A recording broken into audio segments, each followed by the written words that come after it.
শিক্ষা উপদেষ্টা হিসেবে শপথ নিলেন সিআর আবরার।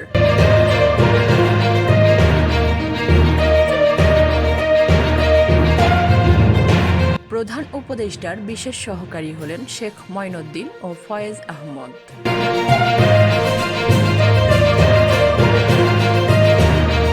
সাতক্ষীরায় বিজিবির অভিযানে ৪০ লক্ষ টাকার ভারতীয় মালামাল জব্দ।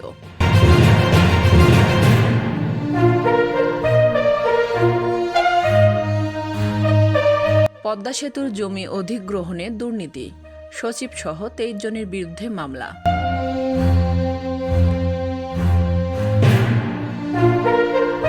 বৈশ্বিক মান বজায় রেখে শ্রম আইন সংস্কারের নির্দেশ প্রধান উপদেষ্টার। জনগণের টাকায় বড় হয়েছি, তাই তাদের প্রতি দায়িত্ব রয়েছে বলে মন্তব্য করেছেন শিক্ষা উপদেষ্টা। নিজেই বিমান তৈরি করলেন মানিকগঞ্জের জুলহাস, সহযোগিতার হাত বাড়িয়ে দিয়েছেন বিএনপির ভারপ্রাপ্ত চেয়ারম্যান তারেক রহমান। নদী দূষণ এবং দখলদারদের আইনের মাধ্যমে নির্বাচনে অযোগ্য ঘোষণা করার দাবি জানিয়েছেন human rights and piece for Bangladesh. DNCC প্রশাসকের উপস্থিতিতে গাবতলীতে উচ্ছেদ অভিযান।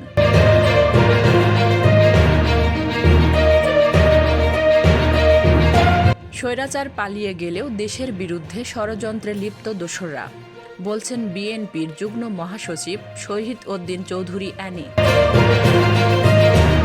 শেখ হাসিনার বিচারের সাথে নির্বাচনের কোনো সম্পর্ক নেই বলে মন্তব্য করেছেন আমির খসরু।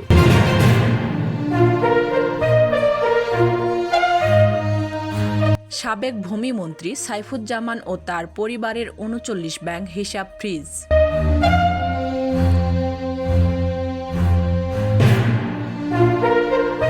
নির্বাচনের জন্য দোয়া চেয়ে শাহজাহান খান বললেন, জেলে সন্ত্রাসীদের হাত থেকে নিরাপদে আছি।